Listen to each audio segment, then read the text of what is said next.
Notre invitée du jour est Ménoucha, une coach vocale et chanteuse très talentueuse, originaire de Côte d'Ivoire et ayant des racines camerounaises.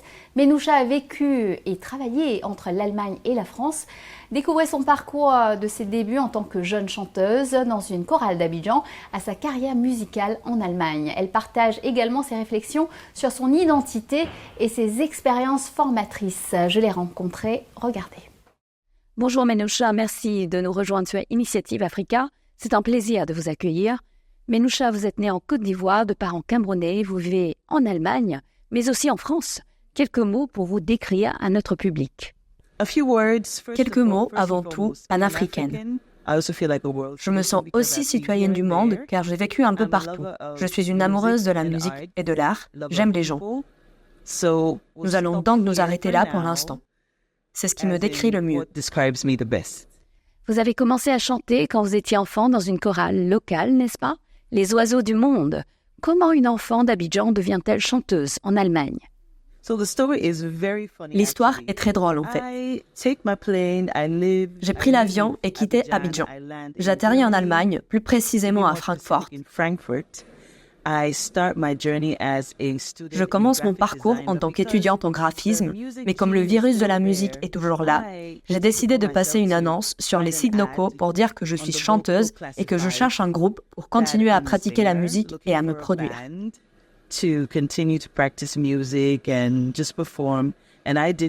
J'ai reçu une réponse d'un groupe appelé Us to You. Ils m'ont donné l'opportunité de me produire en tant que soliste. C'est ainsi que tout a commencé. À partir de là, j'ai pu travailler en collaboration avec d'autres musiciens, d'autres chanteurs, et j'ai pu vraiment progresser en tant qu'artiste. Ménoucha, vous êtes une artiste polyvalente et vous avez donné une conférence TEDx très sensible intitulée « Chanter pour surmonter les traumatismes ». Parlez-nous de votre carrière de chanteuse et expliquez-nous pourquoi cette conférence TEDx. Concernant ma carrière de chanteuse, depuis la publication de mon annonce jusqu'à aujourd'hui, il s'est passé beaucoup de choses. Bien sûr, j'ai pu tisser un incroyable réseau. J'ai eu la chance de faire la première partie d'artistes tels que Myriam Makeba et Lou Bega.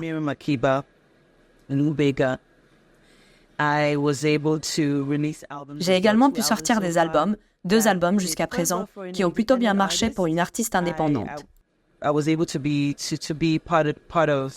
J'ai fait partie des charts, le classement des meilleures chansons, et pour moi, c'était énorme. L'année dernière, j'ai pu partir en tournée avec le grand André Rieu pendant toute une année. C'était fantastique. Et tout cela fut une expérience suffisamment riche pour nourrir l'idée que j'ai eue pour la conférence TED Talk que vous venez de mentionner, chanter à travers les traumatismes. Il s'agit pratiquement d'un discours sur la façon dont le chant est un véritable outil de transformation qui permet à chacun de guérir, de se développer, pour prendre soin de soi.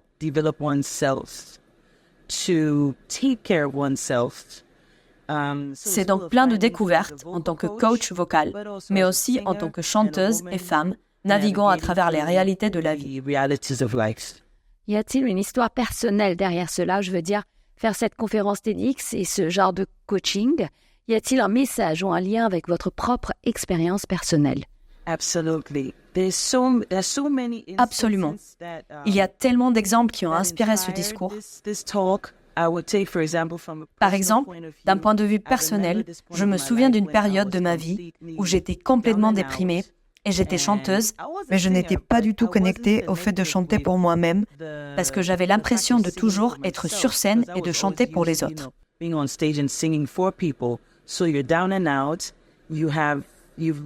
Vous êtes donc dans une situation désespérée. Vous avez tout perdu, vous chantez et tout d'un coup, vous réalisez que vous avez un outil pour faire face à vos douleurs jusqu'à ce que vous rencontriez votre thérapeute, vous voyez? C'était donc un grand moment à vivre.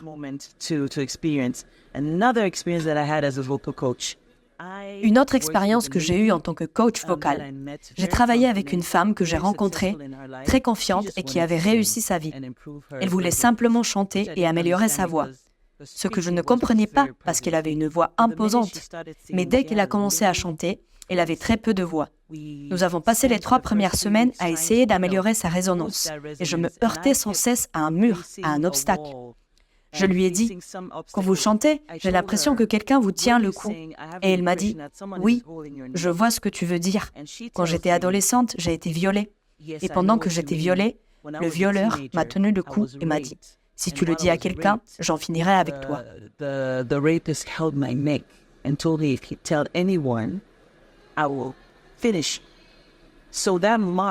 La marque de la main était donc là, et l'enfant en elle a été forcé au silence.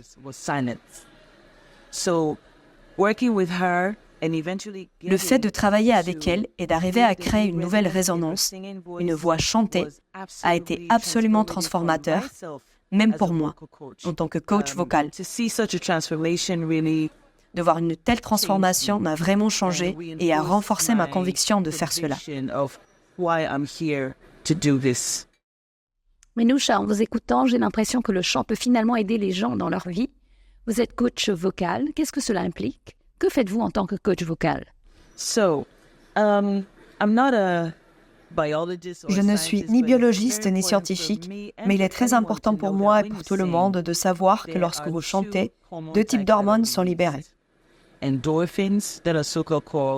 À savoir, les endorphines, les hormones du bonheur, et de l'oxytocine, qui est responsable du sentiment d'attachement et qui est aussi un analgésique naturel.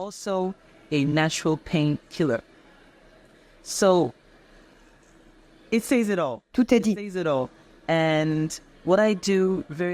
Ce que je fais très souvent, c'est rappeler aux gens que pour accéder à la liberté vocale, à n'importe quel type de liberté, il faut se connecter à l'enfant que l'on a été. Nous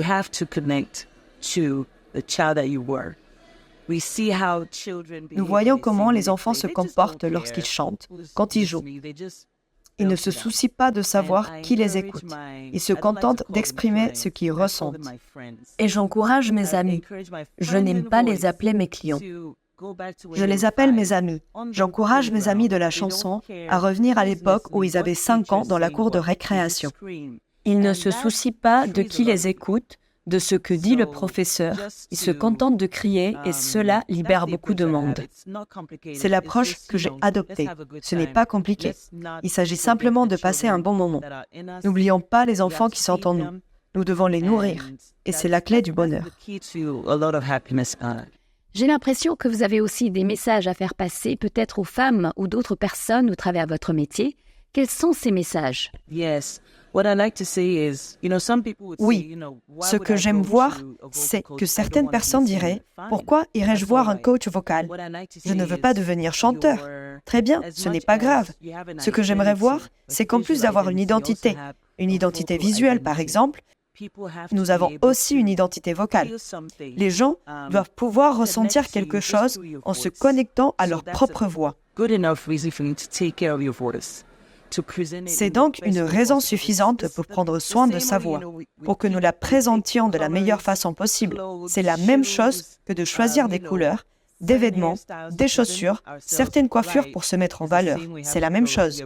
Nous pouvons nous concentrer sur la voix. C'est ce que j'aimerais que les gens comprennent. J'aimerais aussi que les gens sachent que leur voix est le vecteur de la transformation. Vous êtes passionné par l'autonomisation des femmes et vous soutenez plusieurs initiatives en ce sens. Que pensez-vous de l'urgence d'aller vers une gouvernance plus féminine, non seulement en Afrique, mais aussi ici, en Europe? Les femmes jouent un rôle central dans l'évolution de la société. La plupart des grandes révolutions sociales ont été menées par une femme ou un groupe de femmes.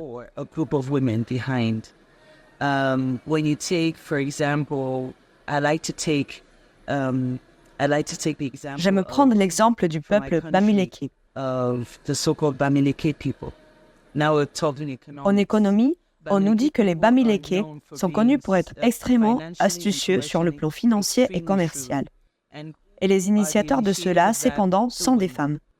Il en va de même pour les Nanabens au Togo. Les Nanabens des années 80, elles ont transformé, bousculé le monde avec leur dynamisme. Elles n'étaient rien du tout auparavant. Ces femmes sont devenues millionnaires simplement en se réunissant, en vendant des textiles ensemble et en transformant le visage de l'entrepreneuriat féminin.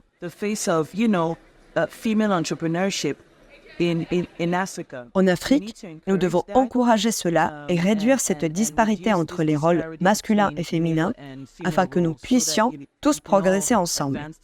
Nous ne pouvons pas gagner si certaines personnes sont en haut et d'autres personnes en bas.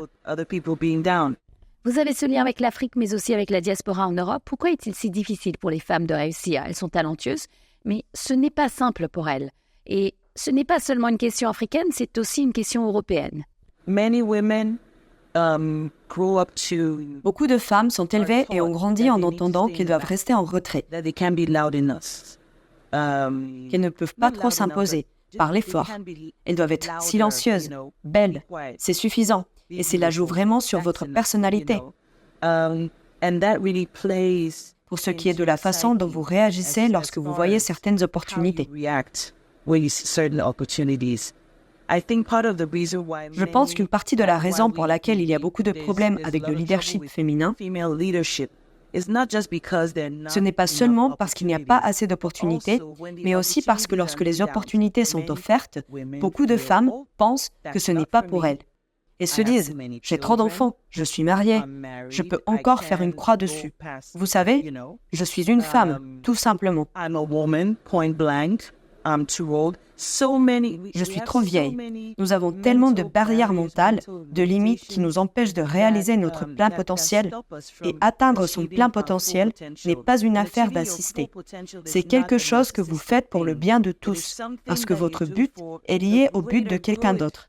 Par conséquent, si vous refusez votre but, vous ne rendez pas service à quelqu'un d'autre.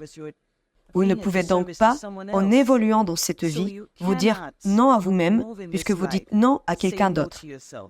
Je pense donc que c'est une piste de réflexion pour chacun d'entre nous, afin de répondre à l'appel de notre objectif.